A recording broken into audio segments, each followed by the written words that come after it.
Hi guys, welcome to the channel. I'm going to have a little chat about Discovery free gearboxes. So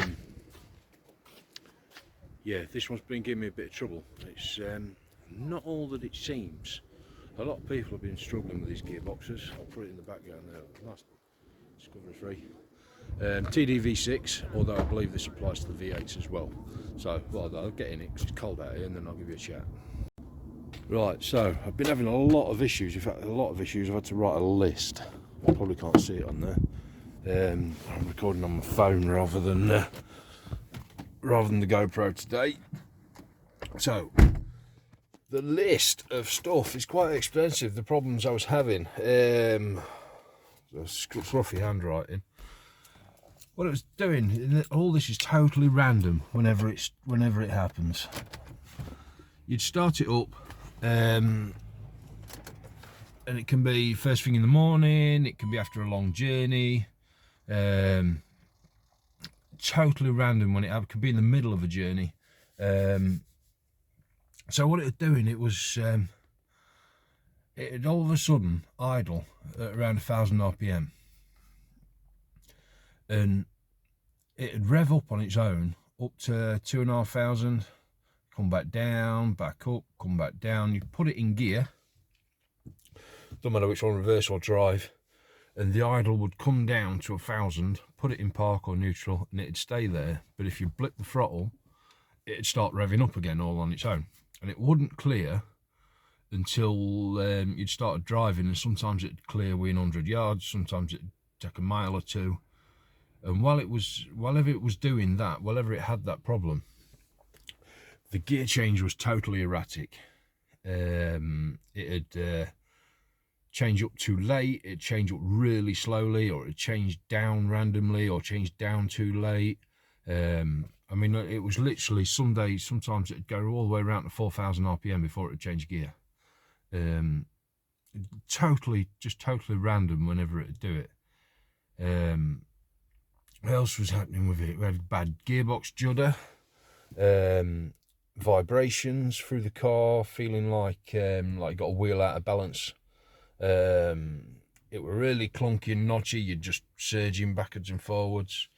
When you're going steady at about 30 mile an hour, the revs would fluctuate quite bad. Going downhill on overrun, so not touching the throttle, just going downhill in gear, it'd surge quite badly as well, like 1000 RPM surge, which is really noticeable. What else was it? It was slipping, the gearbox was slipping, fuel consumption was really bad, really low teens. Yeah, there's just lots of problems. And I'd tried everything to sort it. I'd gone all the full gearbox flush. I took the valve body or mechatronics or whatever you want to call it out the gearbox. Yeah, and I'd had a lot of problems with it. And this was plaguing me for a couple of months. Just could not figure out what was wrong with it. Everything was reading totally fine. All the sensors were reading fine. I've been driving around with live data on, and everything was just totally fine.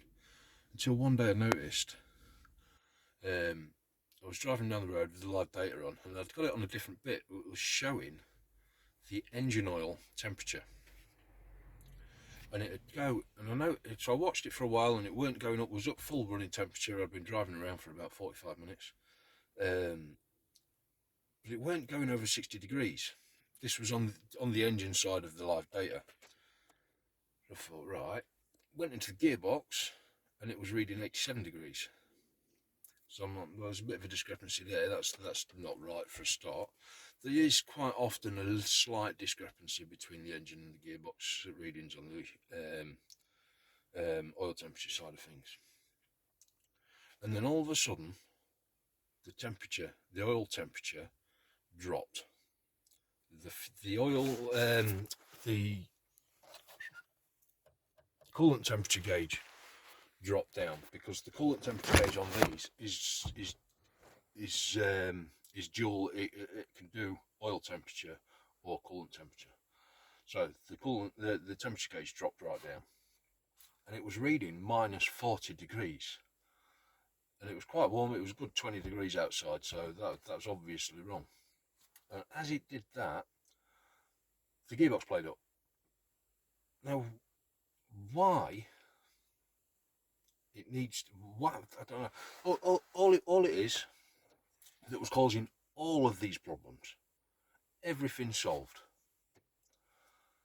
Engine oil temperature sensor, £30. That was causing all of the problems, and all the problems were totally random. They'd happen at totally random. Sometimes you get it all together at the same time. Sometimes you'd only get one, or a few of them. But why? I don't know if anybody can answer me this. I know. On cold mornings, they're programmed so that they'll hold on to gears a little bit longer. It'll rev a bit high before it changes gear and stuff like that. But why would that little cause such a problem with the gearbox? I don't get it. I think there's about 13 different computers on these cars, if not more. Why? Automatic gearboxes worked perfectly fine before all this crap, I just don't get it. Why make it hard? Overcomplicate things, over-engineered for absolutely no reason. So yeah, fitted that, absolutely perfect. Drives like a brand new truck. So yeah, just a quick video. If you can get on live data, if you're having gearbox trouble, get on live data and see what the oil temperature sensors doing. And this is 2.7 tdv6, but I was working on a Jaguar XJ6 with the 3 litre straight 6, 3 litre V6 engine in it, and they have the same trouble. They can have the same problems, suffer the same fate. So it's not just this; it's a lot of different cars. I just don't get why the gearbox needs to know what the oil temperature is in the engine, and why it would cause such a problem, such an absolute pain in the arse. And it was just by chance. I was getting ready for breaking the car up. I'd had enough. I was convinced it was a sensor issue, an electrical issue, because I'd eliminated everything else apart from the torque converter. That was the only thing that I could think of. Because in between all this, when none of that was happening, it drove like a brand new car. So yeah, that little bugger. So if anybody can tell me why the gearbox needs to know what the engine oil temperature is, please feel free. I'm sure it could do it off coolant sensor or something like that. But yeah. So hopefully this will help some people out that are scratching their heads like I was and going insane trying to figure out what's wrong with it.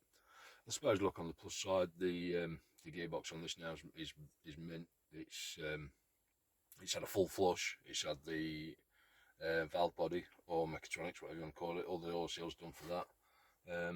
Yeah, new filter, new sump. But why? Right, yeah, just thought I'd put that one out there for anybody that's scratching their heads trying to figure it out. It might be of use to somebody. Just have a look on live data. Keep your eye on the engine oil temperature sensor and see what that does. Mine was dropping down. It wouldn't go over, I think it was 60 degrees. Now it reads perfect. Now it reads full temperature. And it had dropped down to minus 40 in 20-degree weather. That's Celsius. So yeah, right, thought I'd put that one out there for you guys. Hope it helps somebody. Look after yourselves, look after each other. I'll see you soon. Bye bye.